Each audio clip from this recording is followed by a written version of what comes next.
Or should I say, g'day. Look, it's great to be here. It's a great pleasure to come here. You can thank my wife, Michelle, who's in the audience. When I received the invitation, I said, oh, one more trip to Europe, not sure. She said, it's Prague, you're going, I'm coming. So thank you, Michelle. Look, it is great to be here. It's talking to my tribe. You know, I understand that the people in this room are naturally sympathetic to the issues that I have been focused on for all of my life.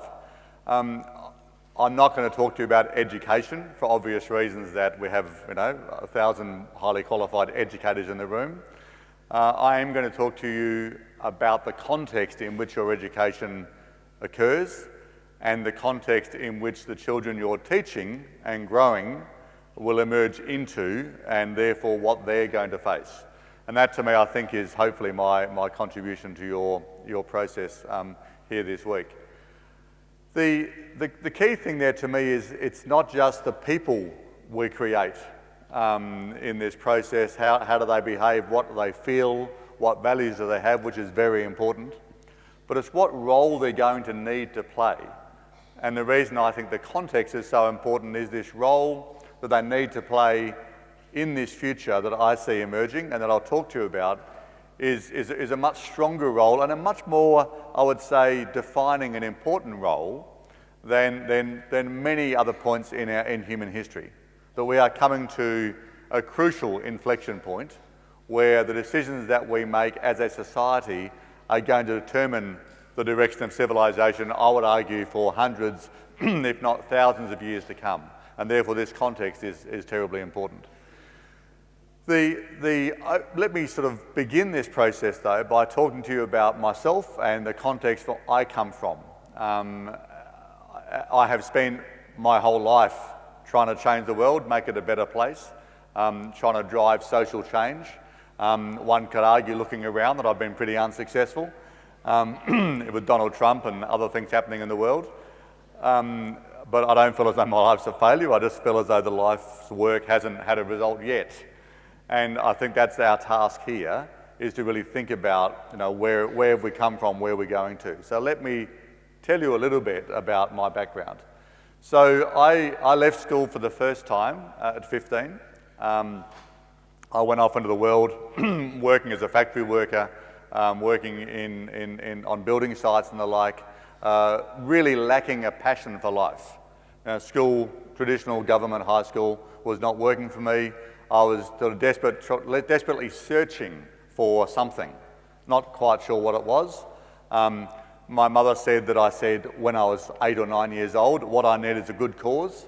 And I think she also said that I said, and they'll be damn lucky to have me, which is probably a little bit of youthful exuberance about my capacity. But I was looking for a cause. I didn't really realise that at the time, but I was looking for a cause. I was looking for my passion. I was looking for my belief, what would actually get me excited. Unsurprisingly, working in the factory didn't do it for me. I went back to school, to an alternative school, an independent alternative school, and learned just in one more year of schooling, the idea of freedom, the idea of self-expression, the idea that pursuing what I wanted to do was okay, that discovering my path was okay, that I didn't need to fit into what they were telling me I should fit into, and that was an important path. I then left, and then for many years after that, 20 years in total, spent the process discovering how to be an activist, how to drive social change and what that would look like. I started off on issues of anti-apartheid, protests against apartheid in South Africa. At the age of 17, I chained myself at the gates of the South African embassy in Canberra in protest against the shooting of school children in South Africa. As you'll hear in the rest of my history, chaining myself to things became quite a bit of a habit after a while. It was the 70s. And there was this sort of idea that you're putting yourself on the line, I think, is what was exciting for me.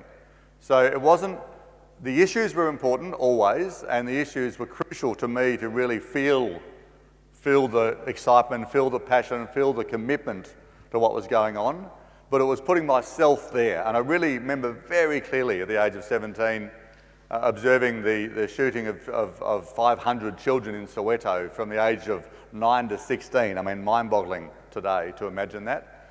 But I thought, boy, I am so lucky. Coming from a Western country where I can go and train myself at the gates of the embassy, get arrested, you know, sort of be seen to be putting myself on the line, but that was really not putting myself on the line compared to what other people were doing. And I think that deep sense of appreciation for my place, gratitude for my place in the world, but also I think even then, 17, 18, an emerging sense of, I better do something with this. Now that I have been given this incredible gift of freedom, of expression, of opportunity to make a difference, and I really have to make a difference with this life that I've been given.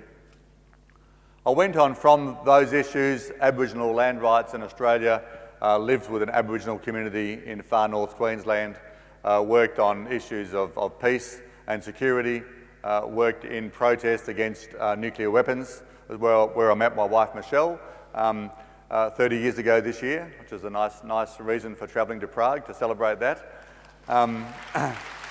And we weren't chaining out, she had been chaining herself to things at that stage, to nuclear uranium shipments in Darwin. We met while driving small inflatable boats in front of visiting nuclear armed warships from the United States. They were a bit too big to chain yourself to, but they were pretty fun to chase around. So we spent our time, you know, confronting again this idea that here was this, you know, allied power in the United States, an allied power of Australia, a long, very beneficial relationship to both parties, but we're bringing nuclear bombs into Sydney Harbour. We thought, that's not right. You know, we're not a nuclear power. We don't want to be a target in a nuclear war, and most importantly, we don't want to contribute to this nuclear horror by housing these weapons on their ships in our harbour.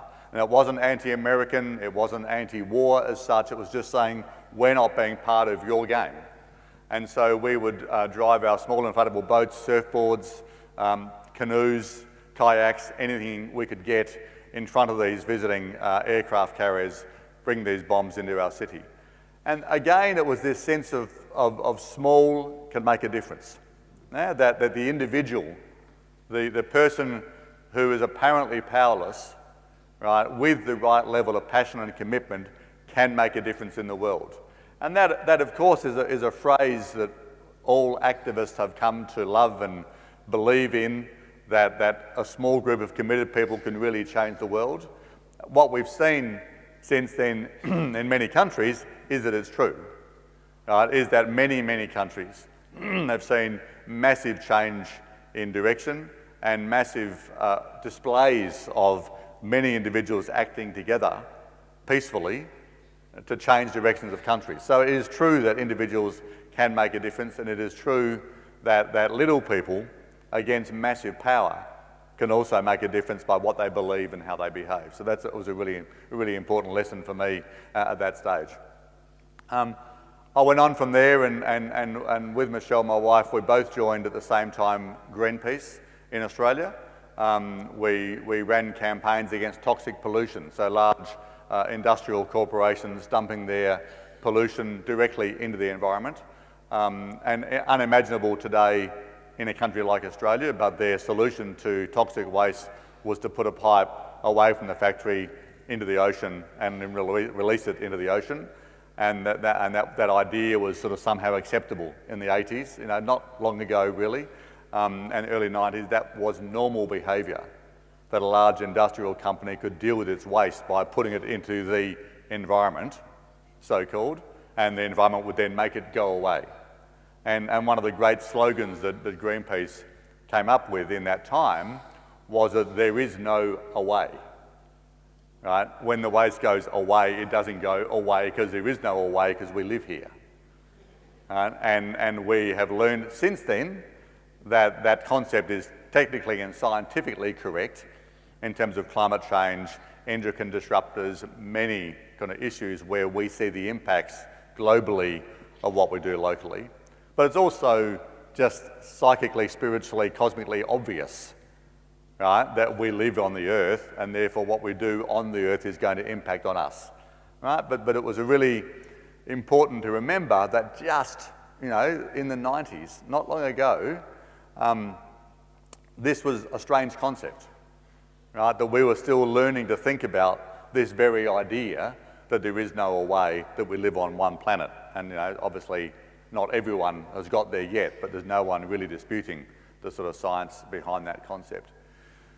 So that was a really important time to understand a few things and a few lessons that will lead me to my remarks to you today. The first is I met many of these corporate leaders. So many companies, you know, we were, this was the 80s, early 90s, you know, we were Greenpeace, we were right, they were wrong. Life was very simple. It was a very comforting, secure place to sit, to be right when everyone else was wrong.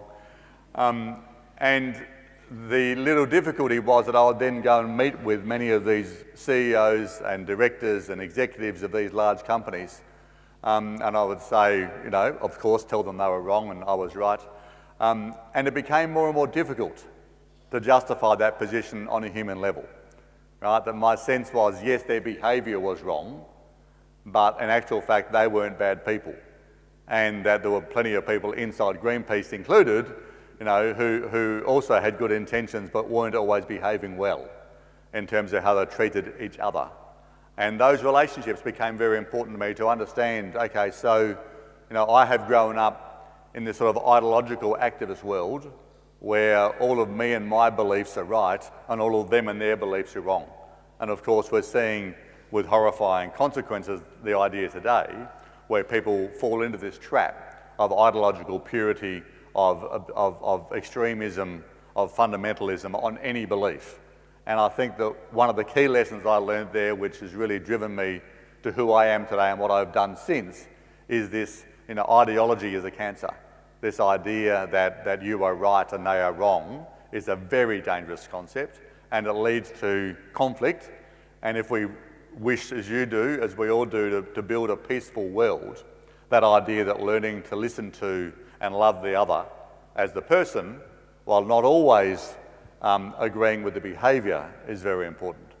And I think around that time, as an anti-apartheid activist as well, I really came to respect Nelson Mandela in particular as this incredibly ferocious defender of what he believed, but this incredibly compassionate human being in how he treated his jailers, right, his opponents. And if you look at read his book or stories or movies about him, there is this dignified gentleman, right, who is ferocious in his arguments and his defence of his rights and his people and what he stands for, but always a generous, loving, caring person, as much as any human can be. Obviously, we all lose track of that, as I'm sure he did, now and then. But that basic idea that I respect you and where you're coming from, even if I'm going to strongly oppose what it is that you're doing and your behaviour. And that was a really important lesson for me in activism around that time.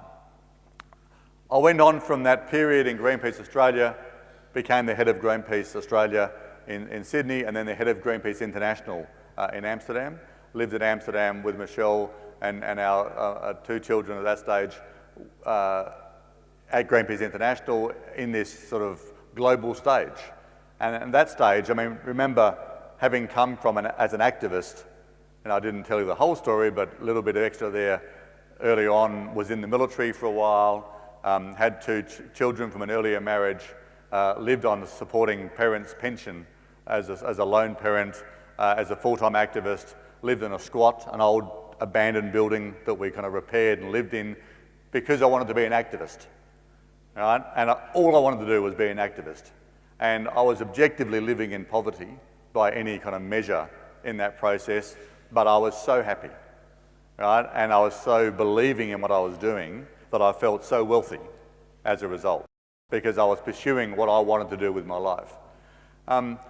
So in 5 short years from that process, I became the global CEO of Greenpeace, the global executive director of Greenpeace. And for a young activist, who was, struggling to find photocopying paper and pinching pens from offices so we could use them in our work, etc., to suddenly being at Greenpeace International with offices in 30 countries, 1,000 staff, my own navy, which was particularly kind of satisfying to have your own navy at the age of 33. And that kind of idea that an activist group, which existed because 5 million people gave it, $50 a year, right, it could have its own ocean-going vessels and confront Japanese whalers, Russian nuclear waste dumpers, global oil companies, etc., as a collective act of a small number of, relatively small number of people with this capacity. I was like a kid in a candy shop. And it was just like, wow, this is activism, No more borrowing a boat and putting your canoe in front of an aircraft carrier. We had our own aircraft carrier, not quite. But that kind of idea. And also around that time, other kind of big lesson, when the French government bombed a Greenpeace vessel in New Zealand, killed one of our photographers.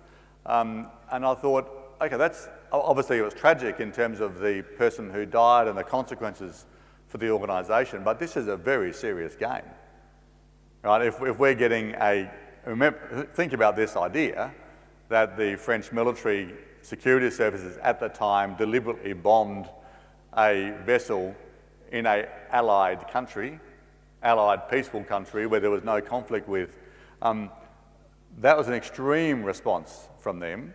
And because, and I'm not saying this to criticise them any further for that, but to say, for me it was recognising, okay, we are playing a very serious game. We are confronting power at such a level that power will come back and attack us back.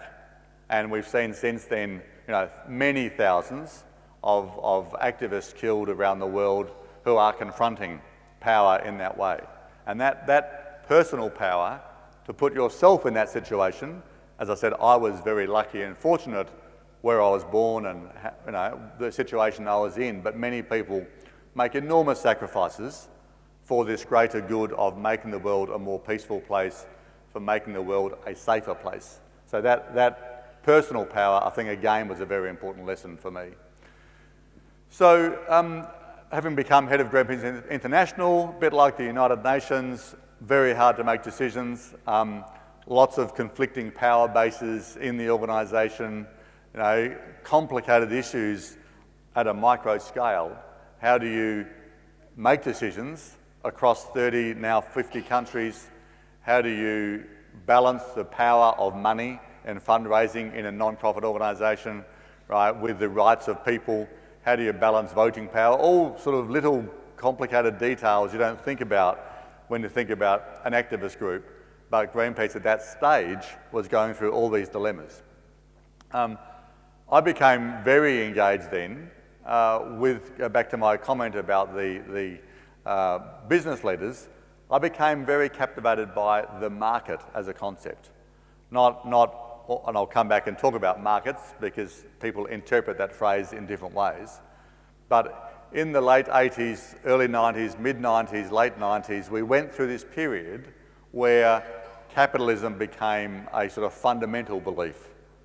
Right? It went from being an effective mechanism for organising things to like an ideology. And that markets will save everything, that if we grow the economy, everything will be okay. Right? And that became the kind of predetermining focus for so much of society. So many parts of that idea I detested and still do, but many things I was really fascinated by this idea. What is it about markets through thousands of years of history that are so powerful? What do they tap into in the individual, into a society, into an economy, which unleashes this creativity, this entrepreneurship? Because we see markets in that way as being, big corporations, Wall Street bankers, etc. And that's not markets. That's a current manifestation of markets. But this idea that we've had market stalls in villages since time immemorial in terms of human trading of goods. The fact that we have traders listening to a tour guide yesterday, walking us around Prague and talking about traders and merchants and gathering places and powers between kings, and I'm thinking, this market idea is not Wall Street and big corporations. This market idea goes to something quite fundamental in us. So I became I became very engaged by this concept at Greenpeace, and went to Davos, to the World Economic Forum, talked to lots of business leaders about these issues, and I also became very excited by this idea that people with power in business, in government, big people, important people, as we define them in society, were engaged by these issues, and in the 90s they were. So I would go and talk to these business leaders, and part of my excitement at that stage was I finally found the guys who were in charge, right? And I'm talking to them. And once I convinced them that the world's in peril, and once I convince them that we have a really serious problem with resource pollution, climate change, inequality, then they're going to fix it. Because these are smart people, they're not all bad people. They have families, they're concerned about the future. Now that I've got these guys who are in charge, and they were pretty much all men, I'm flying on their personal planes, on their jets, I'm going to meetings with them, I'm having dinner with their families, and I'm going, hallelujah, I've got it worked out. This is I'm going to save the world once and for all. Bit of a saviour complex going on there, but we leave that alone for the day. If anyone wants to talk to me privately afterwards, then we're happy to discuss that issue. But what happened, though, was that I did convince them. And I explained to them just how severe this threat was to society. And I had them completely understanding how important it was that we undertake dramatic transformational change across the economy urgently. The only little problem was they weren't in charge. Right? We think they're in charge. They thought they would be in charge when they got there, but once they got there, they realised that nobody's in charge. And the last chapter in my book is titled "Guess Who's in Charge?" And it tells that story because what it tells us is that a couple of things. Everyone thinks that somebody's in charge, right? And that someone's going to fix these problems, and if we have a problem, it's because those people in charge haven't fixed it, and they really should fix it. And then we realise, ultimately, that they're not in charge, and first of all, that is very scary, right? Because when you think about, oh my God, no one's in charge, like who's running the ship? The answer is, uh-oh, I can't find them. Then you realise that's actually quite a good thing, because it means we're in charge.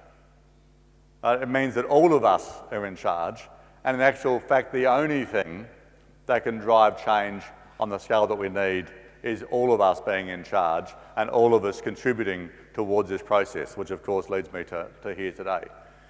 So I've spent the 20 years intervening since leaving Greenpeace in the mid-90s, working across society, because I now recognise that there is a very important role to play for business leaders, that CEOs, executives, and all sorts of people inside companies can make a huge difference to how the world behaves.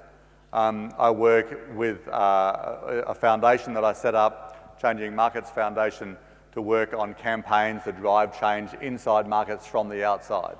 I teach and write at the University of Cambridge, recognising that big ideas are very important in this process because we have to have people who synthesise and communicate ideas to society.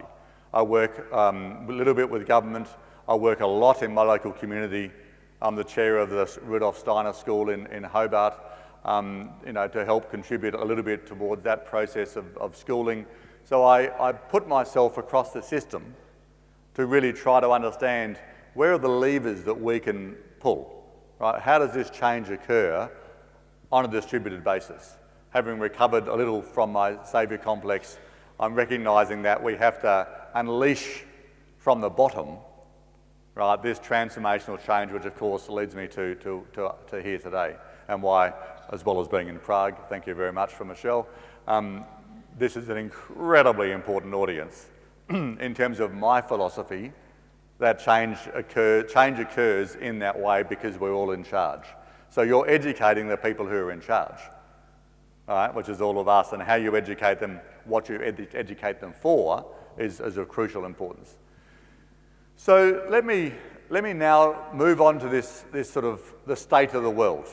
Now, I'm going to synthesize, where the world's at, summarise a lot of complicated science and evidence, because I accept that most of you are going to intuitively believe that we have got a problem in terms of the way we treat the environment, the way the climate is changing, and the way we treat each other in terms of inequality, fairness, justice, and peace. That's a given that most of you think that way. But I want to sort of explain a little bit of important context. So the first thing, back to this idea of markets, is that we have got a fundamentally flawed economic model. Now, I personally believe that markets, the idea of entrepreneurship, business, moving capital around the place, is a good way of organising society. That doesn't mean I believe in free markets, which is an oxymoron that doesn't exist. There's no such thing as a free market. Markets only have ever existed in the context of rules. And those rules are values that we all hold dear, and they're practical legal rules of contract law, of how one should behave, what one can't do, and consequences if you don't. So those rules are always there. So markets as a mechanism for organising society on a freedom of the individual basis is, I think, fundamentally quite a powerful, interesting idea. But our economic model that we're applying to that we can grow the physical consumption of stuff and products indefinitely, is such a stupid, idiotic idea that you can have infinite growth on a finite planet, that our children will look back and say, what were you thinking? I mean, really, how can you possibly imagine an economy growing forever? I mean, if you think about, the extreme example, I think today is China, where if you think about all the issues that China faces in terms of air pollution, in terms of resource consumption, availability of food, climate impacts, inequality, managing cities, etc., etc. And then you imagine the Chinese economy growing at 7% each year. That means it's going to double from its present size in 10 years, right? Double in 10 years and quadruple. So go from today 4 times its size, quadruple, right, in the next 20 years.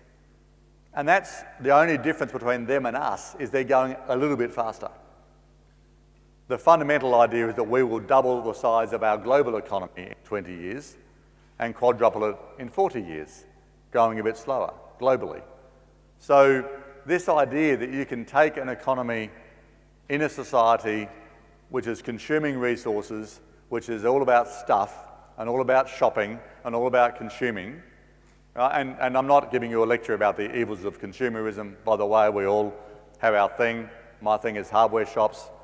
If I go into a hardware store and buy better tools, I'll be a much better handyman because I have better tools now. And then, as my wife can certainly convince you afterwards, it's made no difference at all to my abilities as a handyman. But I love going into hardware shops because they're just cool. They're cool places. Do it yourself. I'm a man. I can do these things. I can fix this. I'm one of them.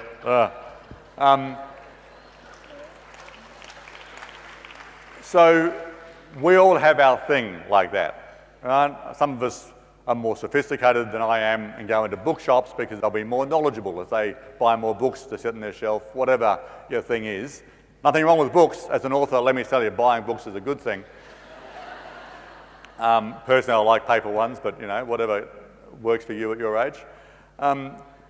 This idea of consumerism, again, I don't want to make this into a good, evil, right, wrong kind of idea. Now, we, as a society, have learned to consume and to get things because not long ago, 100 years ago, not having enough things, right, meant you died, right, or your kids got sick and didn't survive past 15, or they were so ill and their brains were so badly developed they couldn't be successful in life, or the neighbours starved, or the house fell down, or whatever. So getting more stuff, right, getting more things doesn't come from a bad place. We've just sort of lost our way in the process. So again, I want to emphasise that we have to all learn to do this differently and to consume when we need to consume, right, and consume different things in a different way. But this idea that we're going to have more stuff, right, that we can have 7 billion people getting more stuff, and then we're going to have 9 billion people having more stuff, it's simply not going to work. And it's not going to work because it's not nice, or because it's bad for the environment, or because it's unfair in distribution, all those things being true. It's not going to work because you can't double and then quadruple the size of the physical economy because there's not enough space, stuff, resources, etc. And anybody who tells you, oh yes, but we're smart, we'll innovate, yeah, we will innovate and we will change the way we consume, but it's such a long way to go from here to there that the idea that we will get there in some magical technology-driven market solution to it is a delusion, right, of people who don't want to face the basic facts, which is that our economic model is broken. And look, there are many ways of measuring this. You know, one that I use a lot is an organisation called the Global Footprint Network, Global Footprint Network. Look them up online. They measure what we consume, and they measure the physical area of land that is needed to support that economy. And their conclusion at the moment is that we're at about 1.5, 1.6 planets that we need to sustain the current economy. Now, we've been looking, and there ain't many other planets out there that support life. If they do, they're quite a long way away. And the transport system to move 7 billion people there is looking very expensive and very complicated, despite Elon Musk's best efforts to get us there. So I think the idea that we're going to find an extra planet or two in a usefully meaningful time frame and use that is one of the many delusions that people who argue that markets and technology will fix everything are suffering from. So that's not going to work. We've got 1.5 Earths worth of stuff being used every year. People argue about the methodology, and they say it's really only 1.3 or it's 1.7, don't really care. If we're going from 1.5 to 3 Earths in 20 years' time, and we're going to go to 5 or 6 Earths, then no amount of technical variation in the methodology, right, and no amount of a little bit of efficiency improvements in our production processes will get us back to 1 Earth worth of resources. So that's a physical thing, let alone the perhaps more fundamental thing for all of us is that, and this is the negative doom and gloom part of the presentation, is that shopping doesn't make you happy. Now, really difficult concept to get your head around, that shopping does not make you happy, that buying more stuff doesn't improve the quality of your life. Now that's depressing for those of us who like to shop, whatever your thing is, but it's more profound at a more cosmic spiritual level, is that our economy is predicated on this idea that we should all go shopping and we should all buy more stuff, right? And that if we buy more stuff, we're going to be happier, get along better, sexier, more attractive, more smarter, better handyman, whatever it is. If we go and buy more stuff, things will get better. And things just don't get better once you have the basic needs satisfied. So there is this dissonance, this huge contradiction between the fundamental idea that our economy is built on, growth right, and buying more stuff will make you happy, right, it doesn't work. Physically, it can't work to grow the economy. Psychically, it doesn't work to make you happy. So at some point, we are going to stop doing it, either because we're forced to, because the physical resources aren't available, or because we just wake up one day and go, it's not working. Right? And the evidence of this, by the way, is very, very clear, that once you go from, let's call it zero, to a reasonable middle-class standard of living in most countries, call it $50,000, $70,000 a year in the US terms, income for a household, going from zero to that level definitely makes you happier. There is no question. Right? Having education, having a house to live in, not worrying about whether you're going to afford the groceries this week, being able to afford healthcare in civilised countries at least. Little dig, sorry, couldn't resist that.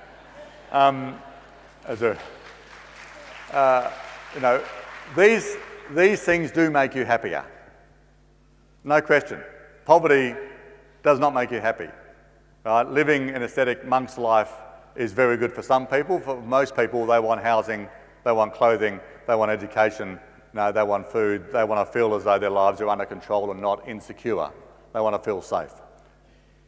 The evidence is, and I'm going to be clear here, I'm saying the evidence of studies across cultures, across countries, not a personal question of philosophy. The evidence is that once you get to that point, once you've overcome your basic needs are met, right, the average happiness level in a society, the sense of quality of life, the confidence in the future, whatever you want to measure, doesn't go up. Now, it goes up for individuals because they get ahead, they get a pay rise, they feel better, their career advances. There's all these other things going on for individuals, right, that gives them a sense of satisfaction. But if we're managing a society, which is what you're doing, you're educating a society, then if you're thinking about how do we manage a society, then more stuff doesn't make you happy once you have basic needs met. That's a profound problem. Not because in itself it's a problem, in itself it's a very good thing that the economic problem, as the earliest economists referred to it, has been solved, that we've worked out a mechanism to be our basic needs to get met. But the problem is that our economy depends upon it. Our sense of self-worth depends upon jobs, right? Having a career, having a stable society. And therefore people who listen to my work or read my book say, but Paul, that's not going to work. We can't stop growing the economy. But we need to grow the economy because there are billions of people in the world who need jobs. Yep, they do. That's a real problem. But if you don't have an economic model that's sustainable, you won't create them jobs. So it's not a question of what we need, it's a question of what's possible. Right? And what's possible on a planet is to use a planet's worth of resources. And that issue, right, is so fundamental and so profound, we can assume there is going to be a lot of change. That leads me to my kind of next sort of set of comments, is that, how bad is this? Is this a society we should think about wanting to change? Is this something we should sort of work on over time? Or is this a crisis? Is this really an existential crisis? And my conclusion from all of my work is that this is absolutely an existential crisis. It's an existential crisis in the true meaning of the word, that our civilization and its existence is threatened by this set of issues. It's not a question that it would be nicer if we had more forest, or it would be better if we treated each other well, both of which are true, by the way. But this idea that we can get there when we get there, that we have time, decades to come to adapt, that our children's children will inherit this problem, is flawed in the science, in that the science says very clearly we are heading towards a cliff in terms of impacts.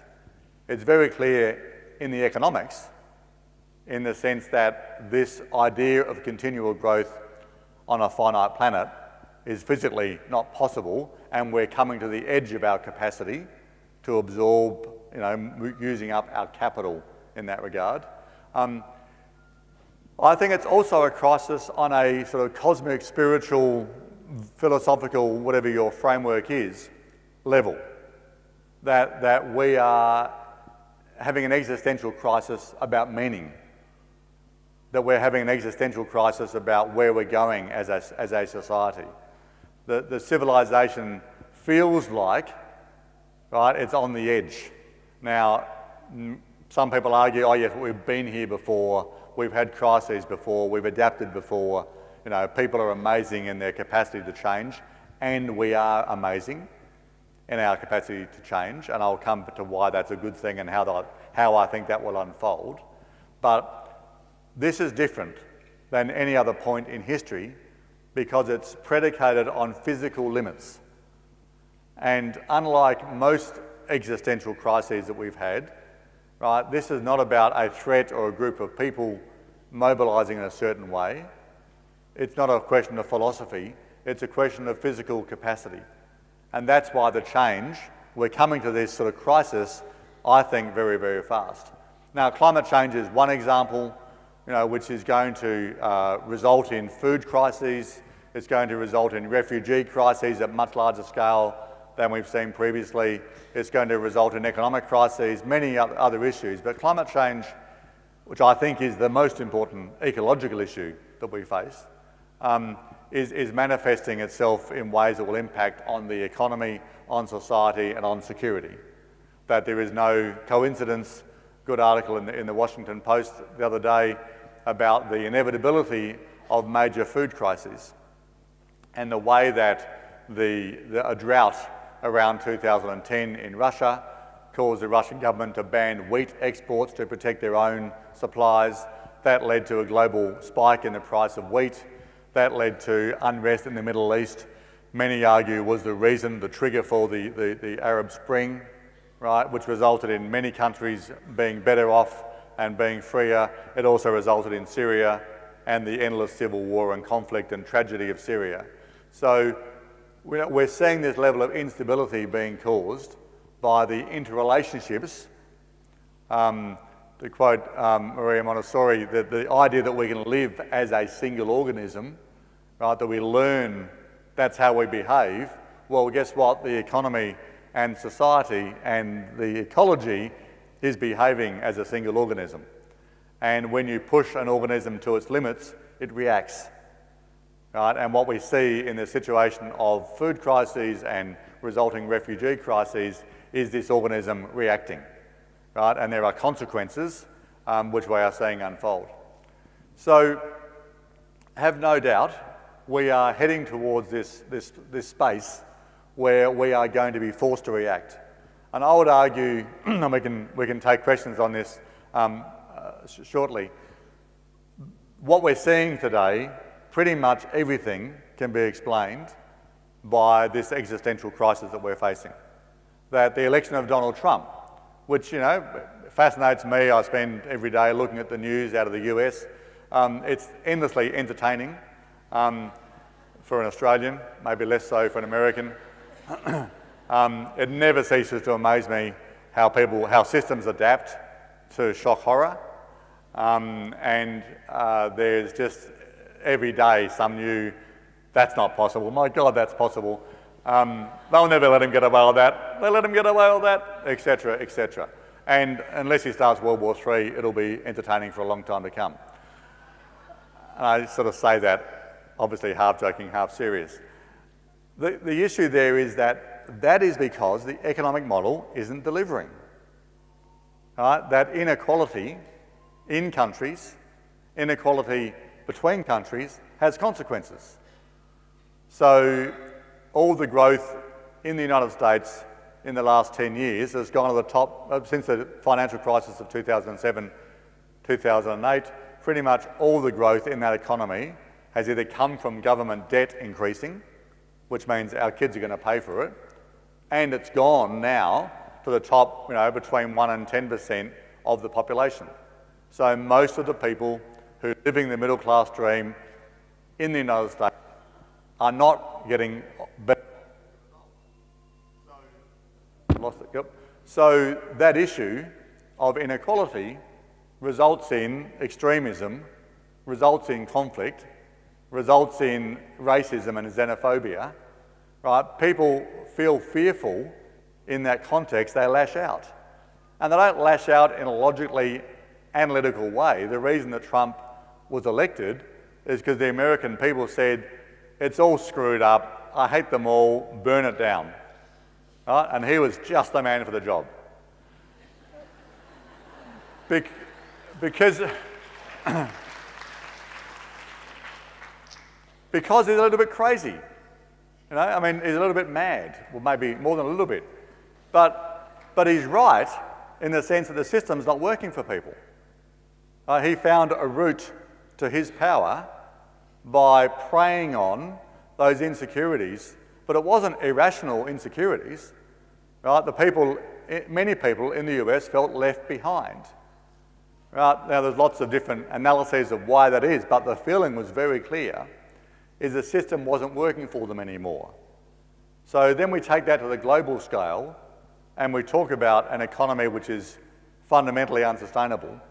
We talk about physical climate impacts, right? And we think about the consequences of all that. There is going to be a reaction, right? And that reaction is going to be, in some cases, horrible and result in hundreds of millions of refugees, right? Result in countries like Syria collapsing, result in massive consequences at a very large scale. And there is a very negative, I think, well-founded doom and gloom interpretation of the future based on that set of evidence.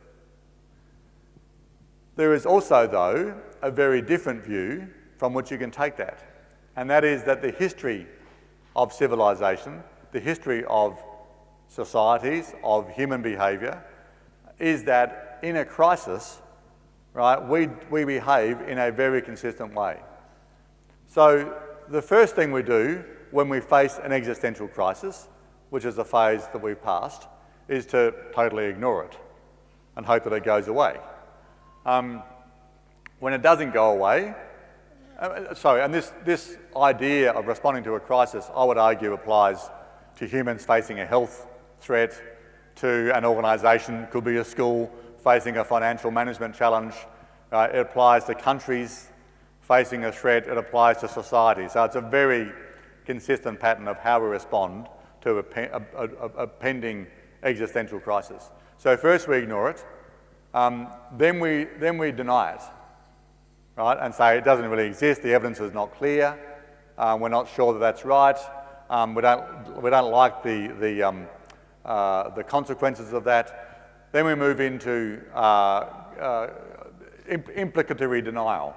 So we accept the threat, but we deny the implications will somehow affect us.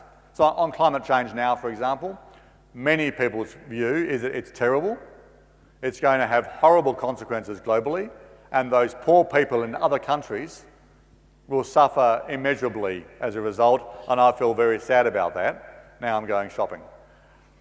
So then I'll feel better, but it doesn't work. So this sort of idea that we accept the evidence but we deny the consequences is another phase we go through, right? And then eventually, when we waited a long time and the crisis gets so in your face that you can't possibly deny it anymore, and the evidence is completely overwhelming, then we wait a bit longer, and then we respond.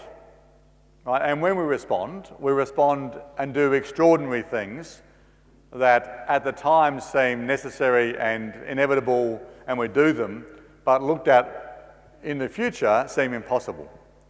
And back to Nelson Mandela, one of my favourite quotes from Nelson Mandela is, "It always seems impossible until it's done."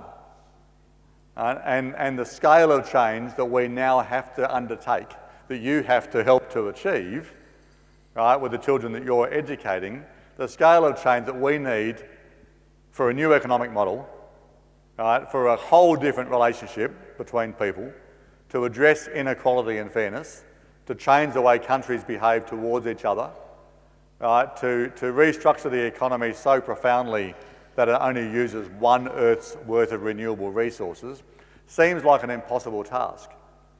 But if you went back to, I guess because I spend lots of time at Cambridge, I think a lot about the UK and World War II. And I go to the Churchill Museum and I read books about this period, and I really try to immerse myself in the period before World War II and read about, understand and think about what was the conversation like then. And I can imagine it really clearly because it's pretty well recorded in history, but also I see it around me today. So the conversation then was, look, it's really, first of all, there is no threat. It doesn't affect us. It's over there somewhere. Poor people, I'll go shopping now. They're suffering, I'll be okay. Then there's a sense where it's really getting very, very serious. I really hope it doesn't get more serious. I don't feel very empowered to do anything about it. And the task seems overwhelming. So hopefully it will go away. Then it gets worse. And then the response is, okay, like clearly Nazi Germany is a very, very big threat. But they're coming down towards us in the UK. Clearly France is going to fall, but didn't really like the French anyway. Maybe it will go left rather than turn right. It should be, all sorts of silly things. Silly things, silly ideas that in hindsight seem ridiculous. But at the time, rational, sensible, intelligent people who thought they were in charge were making conclusions that this was totally manageable. And then something happened. Right? There was this big, okay, no, that's not going to work. We'll go here instead. And then you have to imagine, before it happened, what the task looked like. And that, remember, the United States is not involved in the war at this stage and looking like it's not going to be involved in the war at this stage. The UK is alone, isolated, ununited before Churchill came in, with a completely impossible task. I've seen psychoanalysts retrospectively study Churchill and say he was clearly mad, clearly a little bit crazy, and thank God. Because if he hadn't been a little bit crazy, he would never have taken on this task. There's only an irrational, alcoholic, depressive, whatever, would possibly think, probably had a saviour complex as well, would possibly think that he had any at all, at even a remotest chance of responding successfully. And of course, history says it was not an easy task, and it was tragedy on a massive scale, but it was successful in the sense that the threat was defeated. Now, in the US, the situation was roughly similar. For those of you who like numbers, the US percentage of GDP spent on the military went from 1.6% spent on the military to 36% spent on the military, or spent on security and defence, I should say, in 5 years. So from 1.6 to 35% of the GDP on security in 5 years, while GDP grew 75%. So just economically, an impossible task. Militarily, a beyond impossible task. And yet, in hindsight, we go, yeah, well, that was difficult but necessary, and we worked out how to do it and we moved on. Now, let me tell you, this problem we face, this problem that we face of eliminating CO2 emissions from the economy, getting rid of coal, oil and gas entirely as an industry, replacing every petrol, diesel-driven car with an electric car, changing the way we do agriculture, reducing the consumption of meat in our diets, etc., etc. These are a walk in the park compared to World War II. These are not technically difficult. They are not expensive. The only thing we really need to change is the way little things work up here between the ears. Right? And you're going to fix that.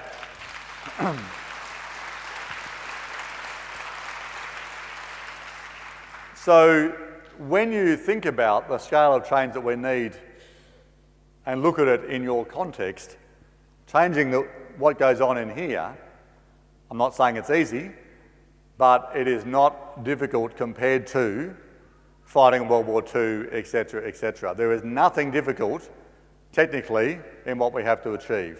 There is nothing difficult economically in what we have to achieve. There is nothing difficult in the human psyche in terms of what we want. People are happier when things are peaceful, right? People work harder, deliver better outcomes when they're driven by social purpose and a contribution to society.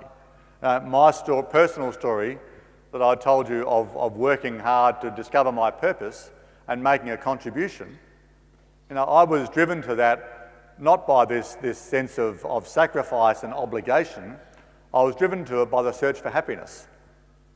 I was just a happier person when I was contributing. I didn't know that at the time, but in hindsight, if I look at my life, it's all about pursuing happiness. And I don't mean happiness that I get walking into a hardware store.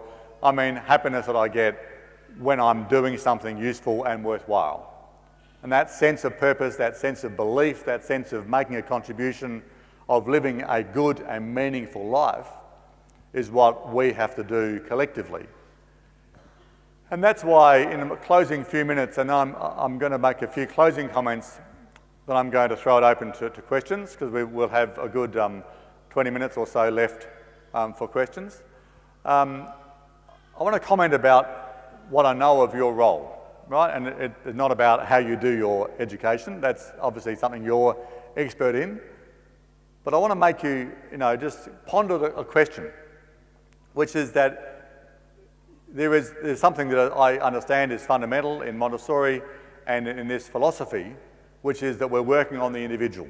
No? The values, the beliefs, the cognitive capacity, etc., is all about what that person does so that they will be better off, lead a better life, right? Make a bigger contribution. That's obviously crucial and profoundly important for all of us, for everyone that you're involved with, for the enormous number of people that you influence, both directly and indirectly as a result of your work. The question I have for you is that if we're going into this world that I describe, if we're going into this world of crisis and chaos, right, and huge opportunity for transformational change, I skipped over that whole World War II crisis recovery, fixed it. It was a little bit of hard work in that process, right? Hard work psychologically for those involved, hard work physically, and not always clear which way we would go. And that's where we're going into now. We're going into a world where we're going to make a choice.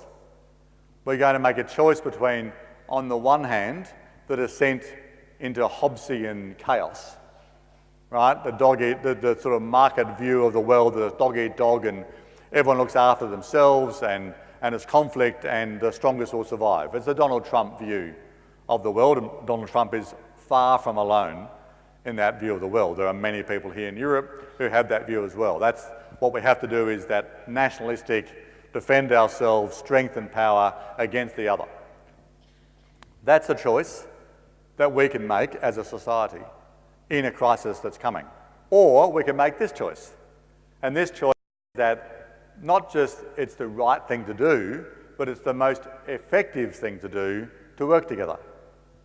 Right? That acting collectively, loving each other, acting for the greater good of society is personally engaging and satisfying, but it's also the most effective way of organising our society and the most effective way of responding to this crisis. That's going to require leadership.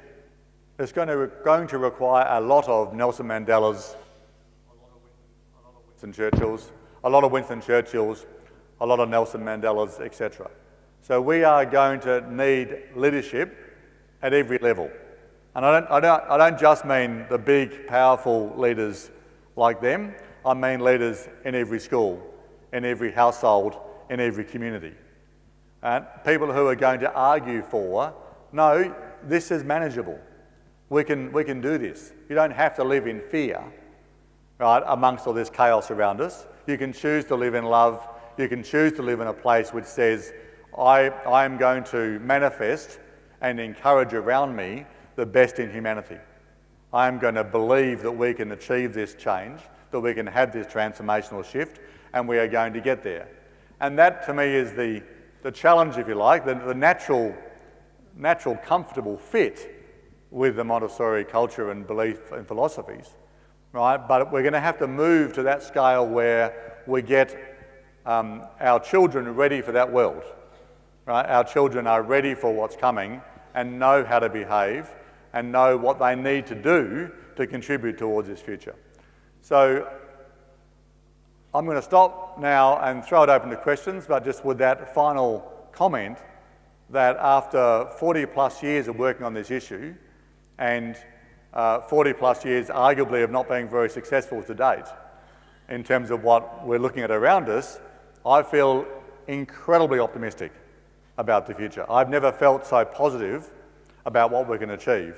And ironically, the worse the crisis gets, the better I feel. Because I've now come to the conclusion that we have to have the crisis to respond. And that when we have the crisis and when we stop denying the crisis that we're in, the absolute best of humanity will come to the fore. And while it will be a rocky road, while it will be a difficult, complicated, challenging path, that we really will get to this place, we'll arrive at a place where we're just better off. The society is more stable, society is more peaceful, that we have learned to live in a more harmonious way, and we've learned to live in harmony as well with the planet around us. So thank you very much.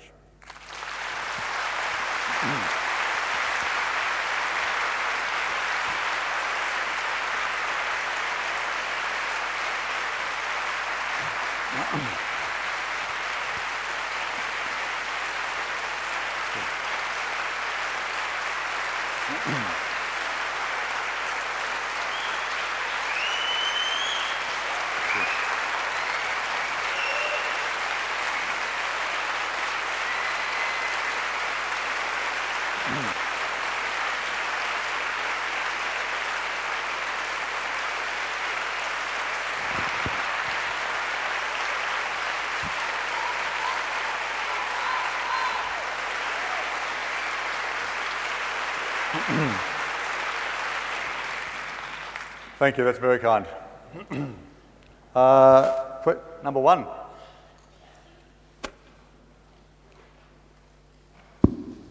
Yeah. Hello. Thank you for this very inspiring talk. I have a question. What's your take on effective altruism, and how would you say to marry looking at the numbers and what's the most effective way to spend my time and resources with this being passionate? And sometimes I'm missing this emotional part in the effective altruism movement. So I want to be effective and also give that to the children. What's your take on that? Oh, great, thanks. Excellent question. Well, I think it's a very deep question, actually, because we sometimes come at these issues with a kind of, we're taught that altruism, that contributing, right, is the right thing to do. It comes from our religion, our philosophy, our parents, our schooling. We're taught that it's good. But it doesn't always feel emotionally engaging as we'd like it to be. And I often get asked by young people, okay, I've got it. I've got to fix the world. What do I do? What's the best place for me to go? Is it this company, this NGO, this school? What's the place for me to go? And my answer is pretty much always the same, which is the lesson I've learned from lots of failure and a little bit of success in my life on the path, is trust your heart. Right? Like, you've got the intellectual point where you understand that working for others and for purpose is good. So just forget analysing it. Don't analyse what's the most important thing to do. Analyse what feels the best for you. And that sense of purpose, like trust in the cosmic world to tell you when you're in the right place.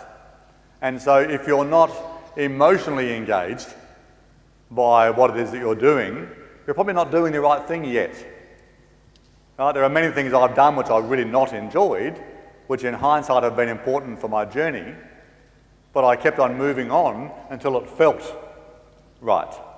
And that idea, and this is, I grew up in a Methodist family.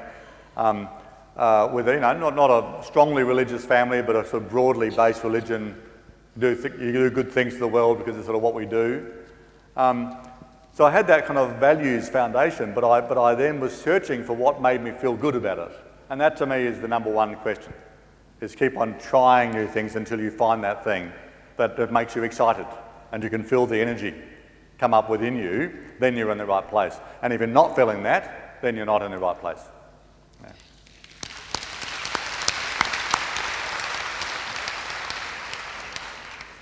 Hello, my name is Eleanor Latimer. I live in Dallas, Texas, which probably sets a certain framework. But my question is, you've had access to some of the leaders of the world in the corporate environment, and they have been pushed, or they may perceive themselves as being pushed to make a profit. Mm-hmm. Yet you say in talking to them that they recognize the crises that we're in. So what are they doing from their leadership roles within their corporations to reduce our carbon footprint or make the changes that they can influence within their organizations that may not necessarily match the profit motive? Mm-hmm. Now, good. And just while we're on Texas, for those of you who don't have a kind of simplistic view, Texas is actually one of the most exciting places in the world on renewable energy. That there is just an amazing amount happening there, and it is evidence, if you like, of my point that most markets and most businesses are immoral rather than, or not immoral, but rather are amoral. So they're not driven by, they don't wake up in the morning and think, some do, but not many, wake up and say, how can I destroy the world today? All right? They're going to wake up and think, how can I make money today? And what's happening in many parts of the United States, despite our perhaps perceptions from outside, is that there is an incredible uptick, a swing, towards amazing new technologies and alternative ways of doing things, driven by the opportunities in that place, and Texas is leading the way in that regard. Look, I think the crucial thing about what business is doing is that we, including me, spent a long time lecturing business leaders on what they should do to fix it, because they are enormously powerful. Despite what they kind of prophesise sometimes, they're enormously powerful. But they work in a system, right, which gives certain feedbacks to them. So they have to deliver a profit. And because they have to deliver a profit, I'm talking about large public listed companies on the stock market, which is what most companies are. They have to deliver a profit or they're removed from their job. And therefore they talk about all the time making a profit. And they justify every decision based on whether or not it's going to deliver a profit. Now that is a very bad strategy for them, by the way, because it means that they're focusing on profit rather than focusing on doing something purposeful, which will motivate their staff, their organisation to achieve something significant. But they do have to make a profit, right? So they're caught in this trap between the system saying they have to behave a certain way, and I don't mean most, but certainly a good percentage of them would like to do more in the areas that you're talking about, of reducing emissions, of having new products, etc. They would like to do more, but they feel constrained by their profit requirements. I think they're wrong about that, because I think if they focus their companies on purpose and on delivering a better world, they would actually make more profit, right? Because their people would be more inspired, their communities would be more supportive, and we would not have the negative view we have of many of them as a result. The trouble is they get stuck, and they get stuck in that world, and I think the answer to me from the outside is that we need to put more pressure on them to act, and we need to put pressure on the system to make it unprofitable to behave badly. So at the moment, for example, if you cause pollution, carbon emissions or other sorts of pollution, you don't pay for that. So of course, we're asking them to do things sometimes that will cost them money that they're not paying for. So the system has to be redesigned to make that, to apply that pressure. Yeah. Let's go around the numbers. 3. Hi, my name is Lars from Norway. You said something really important in the beginning about your time in Greenpeace. And I think you basically more or less said that having a good idea is not enough. It actually can be kind of dangerous sometimes, because everybody who is in a group and has a couple of ideas and a name maybe runs the risk of this ideological purity. And when you want to change something, then you have to spend your energies in the right way. And I often see it in the kids at school that the one that is right, he's not convincing the others because it's just kind of pushing too hard, really. Okay. So my question is, what is your advice for when you have a good idea that you actually believe in, to kind of avoid being the one that is just too ideologically pure and just, the one that pushes people away for being too difficult? I don't know. Yeah. Thank you. Good. So I guess that was the lesson I had to learn leaving Greenpeace, which is a very ideological, pure kind of organisation, was historically, and then working in the business community, in the corporate sector, which is naturally resistant already. So I was then working with these large company CEOs, and the challenge was, how do I communicate? Very much that point. How do I get my point across? And I think the most important lesson I learned in that process was that there's no benefit to the world in me being right.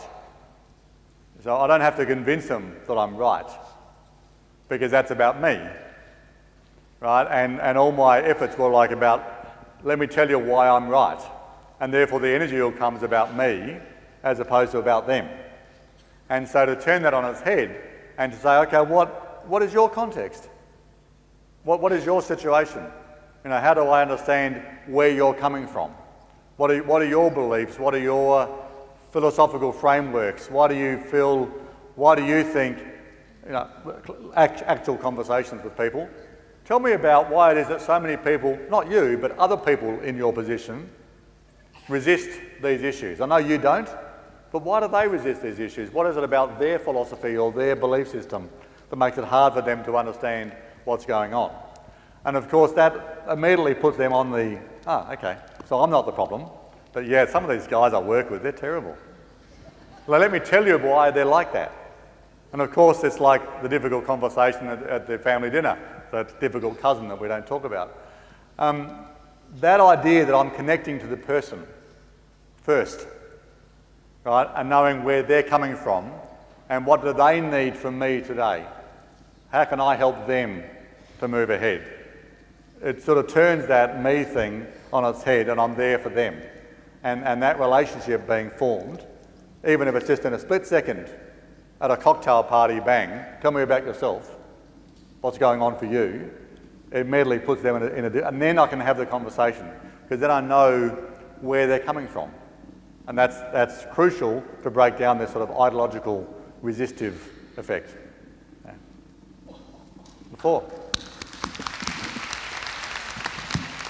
I'm Italian and I work in China. So my question is a bit difficult. It's about education as a commodity, because as we feel the effects of climate change in China, we also feel it in the private sector into education. Higher education in the world is more and more expensive, trainings are more and more expensive, and so it's all the kind of vicious circle, and in China things go quicker. So you feel the effects in a very, very, very quick way, and the rules are not there. And so I just wanted to know your opinion onto education as a commodity. Yeah. Thank you. Look, I think in many ways it goes to another issue, which is everything as a commodity. Yes. Right? Things that are really important as a commodity. So education as a commodity is a bit like the environment as a commodity. How do we put a price on losing a forest? Right? How do we put a price on saving an animal? And I understand where that comes from, because people know that we live in a market economy, and therefore if we value things more, we will protect them more. right? A lot of that is done in Africa, for example, where you give a local tribe an income from protecting a forest. And then they put pressure on the community and they become the anti-poaching community because they get an income from the forest. They don't want to lose that.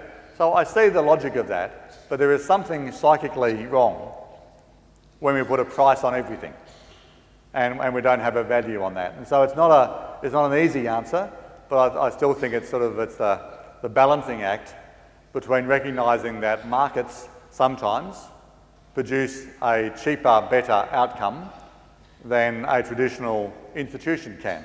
So in the case of education, for example, the fact that for the billions of people in poor countries who want an education that they can get a traditional upper university college education online is a great benefit because we're seeing access to education go up. But then if we have companies who are focused on profiting from that process, right, and we commodify it, of course you so often lose the differentiation, you so often lose the benefit of new approaches in that process. So I think in education it's particularly difficult. And I think the only answer really can be, because that process in the market is unfolding around the world, the only way is for the individuals involved to pursue their passion about the quality of education and to do that in their way. Because in the end, even though we do commodify everything and we have this obsession with markets and economics, we are all people in the end, right? And people feel people. And those relationships, that human psychic relationship, I still think is the most important thing.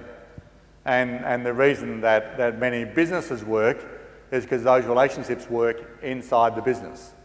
And so I think the same principle particularly applies in education, where we can really learn to communicate on a human level and try and overcome some of that, the negative side of what you're talking about. Okay. Yeah. Thank you very much. My name is Ingrid, I'm from Norway. Thank you very much for an extremely inspiring talk. And I will use the opportunity to invite all of you, because you asked for leadership in this case. Having, besides Montessori, I've also established an organization called Partnership with Change, which is exactly working to partner sectors of the world to do the change. And what occurred to me some years ago is that there is no bigger and more rational way to change than to use the Montessori system. So last year we started a process in our Montessori school to see how can we be Montessori 2030, working towards the world where 9 billion people can live in peace within the limits of our society. So we started this Montessori 2030 to see how can we not only help our students become leaders of society, but as an organization, as an institution, as parents, as teachers, be part of the solution.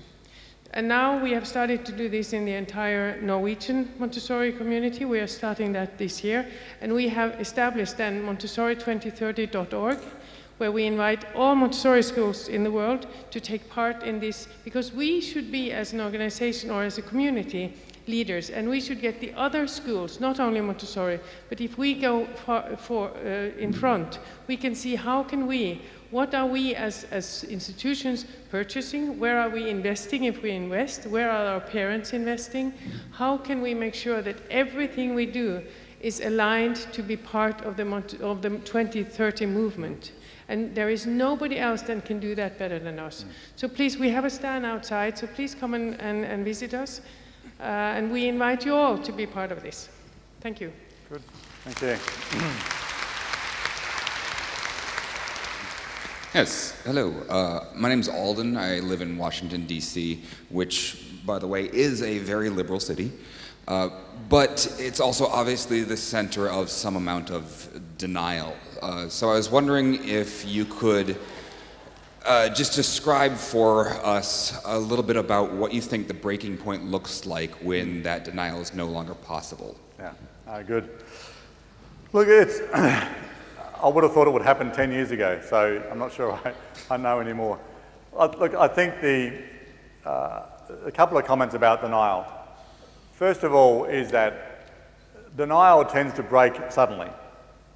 And when it breaks suddenly, and this applies to a drug addict, it applies to a country, like denial tends to flip. Now, afterwards, after it's happened, we look back and say, oh, that was the trigger. It happened because in the case of a drug addict or an alcoholic, they lost their job, their wife or husband left them, their kids spoke to them. There was something that triggered me to change. And so I spent some time talking to addiction counsellors to understand the process of ending denial. Because I thought these people spend their whole time trying to trigger the end of denial. And I said, so what do you do? What works? How are we wired to trigger this process? And the very, very unsatisfying answer is, we have no idea. That, obviously they couched it in more academic language, but basically it's what they were saying. And we just keep putting the pressure on and trying different things in their context until we find the place where the needle goes in, right, and triggers the response. And afterwards, we kind of invent this, why this happened. So World War II was the invasion of Poland, it was this, it was that, bombing of Pearl Harbor. There's always something that either becomes an excuse for ending denial, right, or it truly is a trigger. So I think in this case, in the case of this, we're in a slow-moving car crash, right, where we've lost traction, right, we're skidding across black ice, right, we're going to hit this thing, and it's really obvious for everybody, right, except for those passengers with their eyes closed, right, listen to their Walkman, whatever, and so shows my age, listen to their Walkman. And that, I think, is where we are. And then at some point, unlike the car crash where you hit and you die, right, we don't hit as such. There is not a point where it's too late. Right? This situation just gets worse and worse, and then we respond. And then it's a battle between the situation getting worse and our response. Again, World War II provides a very good example where for many, many situations within World War II, victory was far, far from certain. In fact, victory was looking very unlikely at various points. So that's a really important idea, because don't look for the trigger, right? Look for the great massing of evidence, the overwhelming sense of optimism and belief in the change happening. And so one of the very practical strategies I use, so I work a lot in the corporate sector, not only, but I do a lot of work in the business community, both through Cambridge University and directly.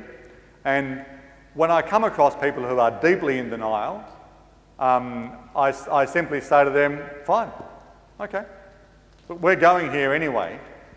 I understand you don't want to come, right, but the fossil fuel industry is finished, right, and because we can't afford to burn oil, coal and gas anymore, because it's too damaging, and therefore we're going to transform the economy, and we're going to have electric cars that are cleaner, faster, cheaper to run, safer, etc. And we're going to have cities without pollution, and if you don't want to come along for that ride in the business community, that's fine. And it's very disempowering for them, because they want to have the conflict. They want to prove to me that they're right and I'm wrong. I'm saying, I don't need to hear that, that's fine. I don't have a problem with you being in denial. You can stay in denial, but we're going over here. I had this conversation in Shell Oil Company. I know many, many good people who work for the Shell Oil Company. And I went and saw some of them senior folks a few years ago and explained my theory about the incredibly disruptive change happening inside the energy sector. For those of you who aren't aware of this process, the whole Tesla, electric cars, etc. Very, very exciting. Incredible growth rates in those technologies, because they're better and they work better and they're cheaper to run and they're just a better technology. So we're going to stop using petrol cars and use electric cars, and it's going to change the way many things happen. So I went to Shell and said, you guys can't see this, and you're not going to see it, because you're not capable of seeing it, not because you're not smart, you're smart as hell. You've got the most amazing capacity to analyse things, you're technically brilliant, you're educated beyond the realms of possibility on that stuff that you like, none of the stuff that you don't like, but that's a shame. And as a result, you won't respond in time, right? You will just die as a company. And they said, well, what are you doing here? And I said, I just came to say goodbye.